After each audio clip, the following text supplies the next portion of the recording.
je suis Christelle Lissy de la chaîne Académie de la Nouvelle Conscience. Alors, une petite vidéo aujourd'hui pour aller dans la continuité des vidéos sur les exercices d'ancrage. Et là, c'est pour se délester, pour faire un petit peu plus le focus sur justement ces fameuses mains qui descendent vers le bas. Donc ça s'adresse à toutes les personnes qui sont sensibles aux différentes énergies, qu'elles en aient conscience ou pas. Empathe, spasmophile, crise de tétanie, éponge, quels que soient les mots, voilà, c'est quelque chose qui vous met mal à l'aise, qui vous angoisse, qui va générer des problématiques physiques, psychiques, qui va faire que vous allez péter les plombs, ou vous allez avoir des sautes d'humeur comme ça, ou d'un coup vous êtes en train de parler à quelqu'un, puis boum, vous devez partir d'un coup parce que vous êtes saturé. Et très souvent on ne sait pas, donc en fait l'empathie ou tous ces phénomènes-là nécessitent une connaissance de soi, c'est-à-dire un être humain incarné, qui s'inscrit dans un monde visible et invisible par lequel on est traversé, touché, qu'on éponge, qu'on soit un nettoyeur, qu'on soit sensible, donc on doit se séparer, c'est-à-dire se délester, soit on transforme, soit on se déleste, selon qui on est, d'où on vient et comment on fonctionne, parce qu'on ne fonctionne pas tous de la même façon. Certains n'arrivent pas à se délester, moi c'est mon cas, je me déleste de très très peu de choses. Donc je vais vous remontrer un petit exercice dans la continuité de ce que je vous ai montré la dernière fois, et je vais poser la caméra. Alors voilà, j'ai mis un petit peu plus de recul, on me voit en totalité, je suis là. Donc un exercice qui est relatif à évidemment ma Kundalini, mais que vous pouvez vous-même pratiquer chez vous si ça vous parle bien évidemment. Donc là dans le cadre de l'ancrage, alors d'abord ma Kundalini s'active, là je vais l'activer, hop là, oh, ça part vers le haut, ok, c'est les énergies montantes. Et ensuite, allez, un ancrage. On va faire ça. Hop, ancrage. Ancrage, c'est les points qui partent vers le bas. Ok. Ensuite, il y a l'exercice. Donc d'ancrage avec les points. Les points vont aller ancrer les énergies du haut vers le bas pour que vraiment vous soyez équilibré dans les espaces, dans la verticalité de votre être.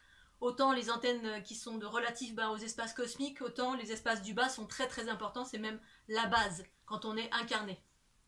Et ensuite il y a ce fameux exercice là avec les mains. Donc on est parfaitement, alors si vous y arrivez bien évidemment en tant que possible, on est les pieds bien à plat, si c'est possible, parce que vous pouvez être rigide au niveau des chevilles. C'est la raison pour laquelle de pratiquer la Kundalini ou du yoga, eh bien ça fluidifie les énergies, ça permet d'être de plus en plus fluide. Alors, les mains, l'une contre l'autre. Et on appuie fort tout en ayant les coudes entre les jambes au niveau des genoux, comme vous le voyez ici. Et quand vous appuyez, ça écarte les genoux, ok? Et vous exercez une petite tension. Là, j'ai ma Kundalini qui s'active, ok? Donc quand ça part vers le haut, c'est des énergies du bas vers le haut. C'est ok, et ça peut aller au niveau du cœur ou n'importe où au niveau de mon corps. Et quand ça part vers le bas, boum, je me déleste d'énergie de basse fréquence. Ou très souvent, il y a également ce mouvement-là. Quand il y a quelque chose qui est, entre guillemets, négatif, ce mouvement, qui peut aussi apparaître, on entrecroise, et ça fait ce mouvement-là. Et là, quand j'ai ce mouvement qui apparaît, très souvent, c'est que je rentre dans des espaces de basse fréquence, et ça me préserve que d'avoir ce mouvement-là.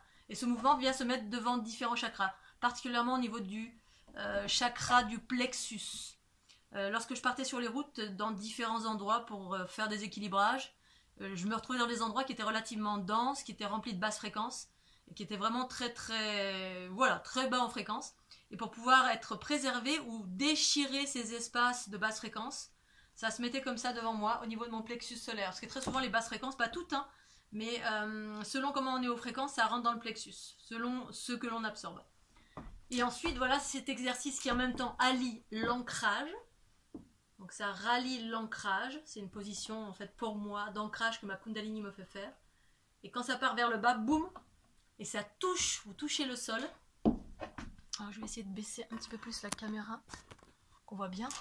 Ça touche le sol, et là vous restez dans cette position. Et vous pouvez rajouter le souffle.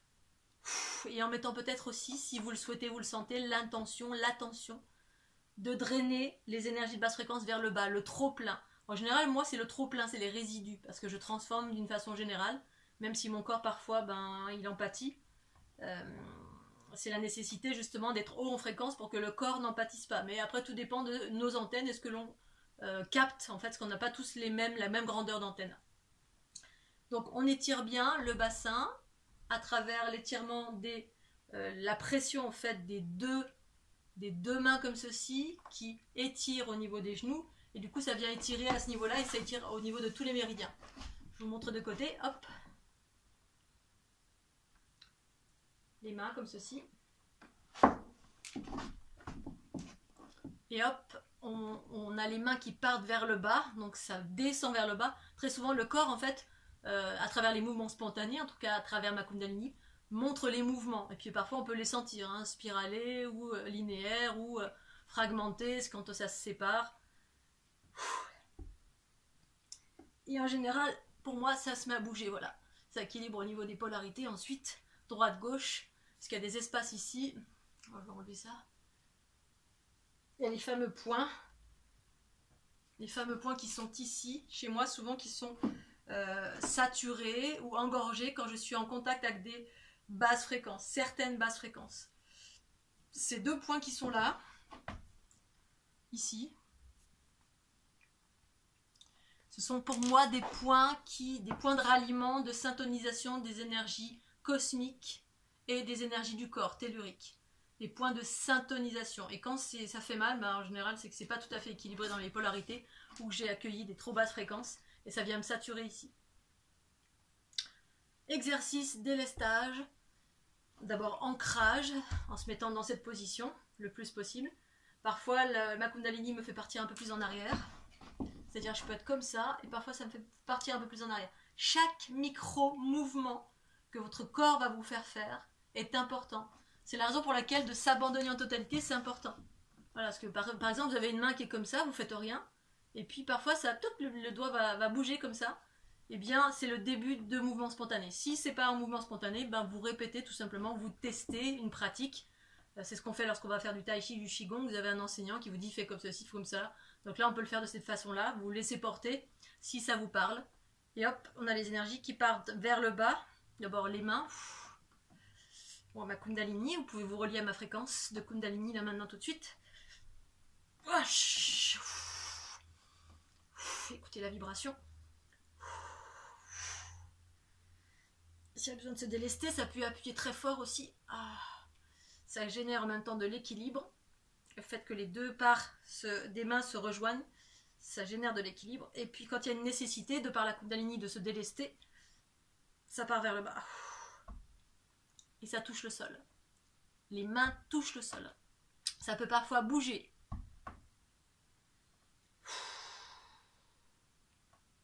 Et partir en arrière.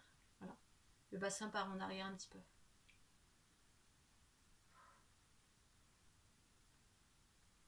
Et ça peut remonter comme ça au niveau du cœur. Chose que ça fait très souvent. C'est un peu comme les antennes léchères qu'on met sous tension. Soit ça part en haut, soit ça part en bas. Et en général, c'est tout simplement, ça suit l'énergie soit descendante, soit ascendante. Alors, vous êtes vous-même l'antenne. Le corps suit le mouvement de l'énergie qui vous traverse. Là, l'énergie en moi, elle me traverse. Elle part du haut. Là, elle vient du haut. Ouf. Ouf. Hop, et ça redescend.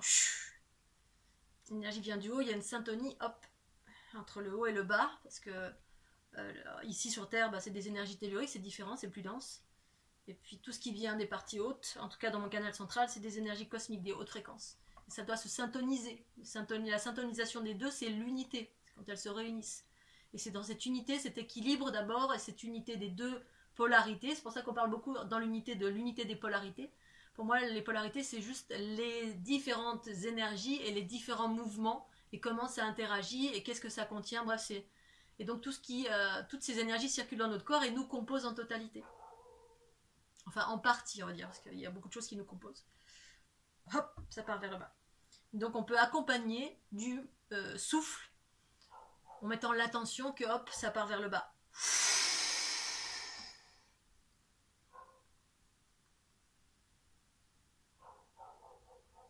C'est en même temps un délestage et en même temps un équilibrage. En fait, la Kundalini fait plusieurs choses en même temps. Elle équilibre en haut, en bas et sur les côtés. C'est pour ça qu'il y a ce mouvement sur le côté. Ensuite, il y a ces mouvements aussi là. Il y a toutes sortes de mouvements. Donc vous pouvez les pratiquer aussi par vous-même. Droite, gauche. Pour ça, en Tai Chi, en Qigong, on fait souvent à droite, à gauche. On a les mouvements qui partent un coup à droite, un coup à gauche. Parce qu'effectivement, notre corps est composé, en tout cas de ce que je perçois, d'une multitude de sphères. Et on interagit dans ces sphères. Et ces sphères-là contiennent tous les aspects plus denses du corps. C'est-à-dire les méridiens, la physiologie, les aspects sanguins, le sang, etc., la lymphe, etc. Tout ce qui va de plus en plus vers la matière, mais qui commence dans des aspects beaucoup plus éthérés qui sont pour moi ce corps géométrique de la fleur de l'unité, duquel vous êtes réinformé en utilisant les codes de la fleur de l'unité, soit en carte, soit en visionnant et en projetant sur le corps les ondes de forme, soit avec les PDF à imprimer chez vous.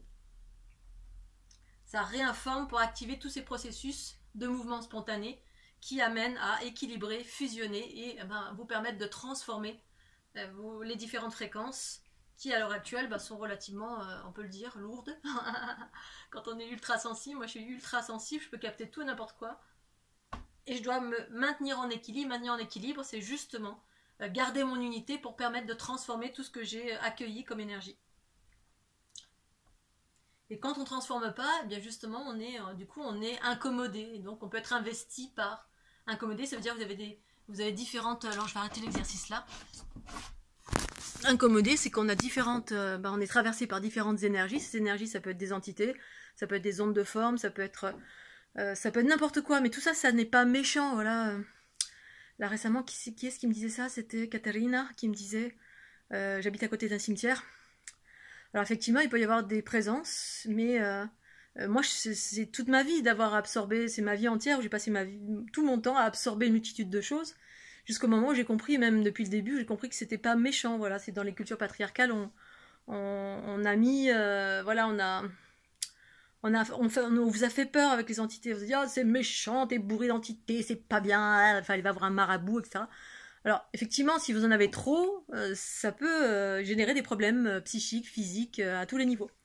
Moi, j'ai compris à un moment donné de ma vie, même assez tôt, au contraire, justement, si elle venait vers moi, c'est qu'il y avait une possibilité qu'elle soit transformée, parce que la Terre est en période de nettoyage. Mais il s'agit de savoir comment on le fait. Si on ne sait pas comment, on sait pas et on ne sait pas comment faire, eh bien, effectivement, vous êtes investi par... C'est-à-dire ces choses-là, quelles qu'elles soient, que ce soit des influences extérieures, des entités, que ce soit n'importe quoi, qui soit dans l'invisible et qui vous traverse, parce qu'on est connecté à toute chose, hein, qu'on le veuille ou non, c'est ce que je perçois, eh bien on peut être investi en totalité et du coup vous n'êtes pas vous-même, vous êtes autre chose que vous-même. C'est la raison pour laquelle les empathes très souvent se sauvent, ont besoin d'être seuls, parce que eux naturellement, instinctivement, se mettent en retrait pour transformer tranquillement, ou prennent une douche, ou vont dans la rivière, ou vont dans la forêt, ou vont se rouler par terre, ou...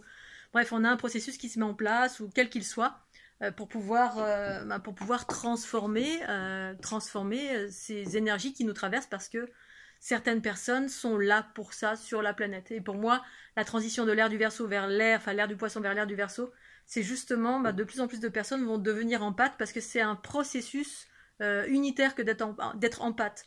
C'est-à-dire qu'on fonctionne sur le principe de la fusion. La fusion, c'est quoi? C'est l'unité. L'unité entre l'ombre et la lumière. Et pour nettoyer la planète, en tout cas pour permettre à la planète de garder son équilibre, eh bien, il est nécessaire que tout se transforme.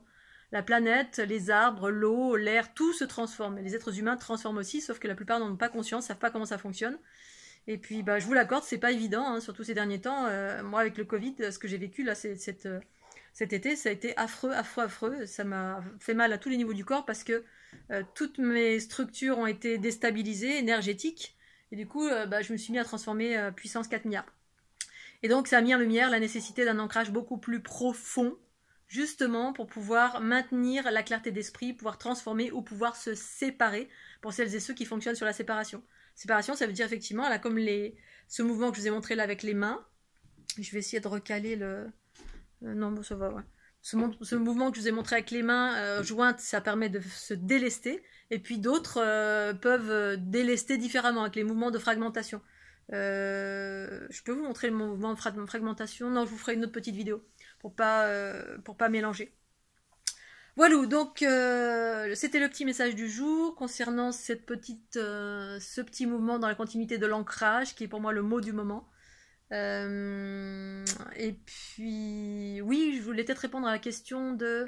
Oui, pour les fleurs de l'unité, est-ce que ça assainit une maison? J'ai répondu là, Isabelle. Je suis désolée pour les retards de courrier, hein, je suis un peu dans tous les sens en ce moment. Et également, je me préserve beaucoup parce que je suis connectée directement à... Quand quelqu'un vient me voir, me pose des questions, bah, je prends le package en même temps. Même le simple fait de lire votre nom, le simple fait d'être connecté à distance, je suis connectée à vos bobos et puis j'absorbe. Donc du coup, si je réponds pas tout de suite, ne m'en veuillez pas. C'est qu'en ce moment, je me retape du Covid de cet été, même si ça fait 3 mois. Parce qu'énergétiquement, j'ai été pas mal impactée, donc je reprends du poil de la bête. Mais voilà, donc du coup je me préserve beaucoup au niveau de tous les mails, toutes les choses que je reçois où derrière vous avez du bagage. C'est la raison pour laquelle je vous demande avant de prendre un rendez-vous, pour certains, eh bien, de monter en fréquence avec les fleurs de l'unité qui sont en ligne ou d'utiliser des fleurs de l'unité que vous achetez en don libre ou en prix fixe, hein, vous avez toutes les possibilités pour pouvoir vous délester de vos bagages, de vos lourdeurs déjà. Hein. Vous utilisez, ça vous déleste, ça vous allège parce que les fleurs de l'unité, quels que soient les supports, ça fait monter en fréquence pour faire bref. Monter en fréquence, c'est vous alléger de tout ce qui vous pollue. Hein, voilà. Et puis ça permet à l'émergence de la conscience, savoir comment vous fonctionnez, etc. C'est quelque chose à pratiquer sur du long terme, mais parfois ça peut être immédiat. Et donc je demande à certaines personnes de regarder, visionner et d'utiliser ça sur soi avant de venir me voir un rendez-vous parce que voilà, en ce moment je fais attention à moi aussi parce que les énergies sont très très très lourdes. Donc voilà. Et donc pour répondre à est-ce que les fleurs de l'unité en projection assainissent une maison? Oui, pour moi oui, bien évidemment. Après, c'est un outil que je vous propose, ça fonctionne pas, parfois tout dépend. Puisque les ondes de forme de la fleur de l'unité, eh bien ça fait monter en fréquence, ça accélère le taux vibratoire et ça fait engager plein de processus d'unité. Mais après tout dépend qui vous êtes, d'où vous venez, voilà, parce que ça fait monter en fréquence, mais ça met en lumière aussi les bobos, c'est-à-dire les bobos ou les lourdeurs. Alors des fois ça transforme, mais des fois c'est vous qui allez devoir transformer, ou alors ça va accélérer et puis ça va permettre à, voilà, si vous êtes en lien avec, enfin tout dépend vos différents fonctionnements. Donc si vous avez des questions par rapport à ça, bah, appelez-moi pour celles et ceux qui ont l'intention d'acheter un vidéoprojecteur.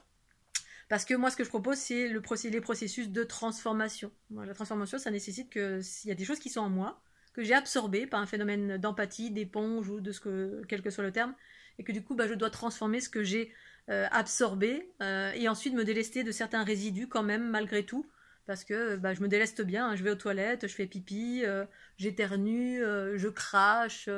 Bref, j'ai un processus où je peux me délester, et je peux utiliser également ma Kundalini, mais avant toute chose, pour moi, c'est l'ancrage pour pouvoir permettre de maintenir mon unité, parce que c'est l'unité qui permet la transformation. L'unité, une fois encore, c'est l'équilibre entre les polarités, du haut, du bas, droite, gauche, devant, derrière. Et ça, c'est tout le processus que propose la fleur de l'unité via les ondes de forme, via les enseignements de cristal d'ici, via tout ce que je partage depuis 2012 jusqu'à maintenant. Voilà, Scooby-Doo, je vous fais de gros bisous, et puis j'espère que vous allez bien, et à très bientôt, tchuss.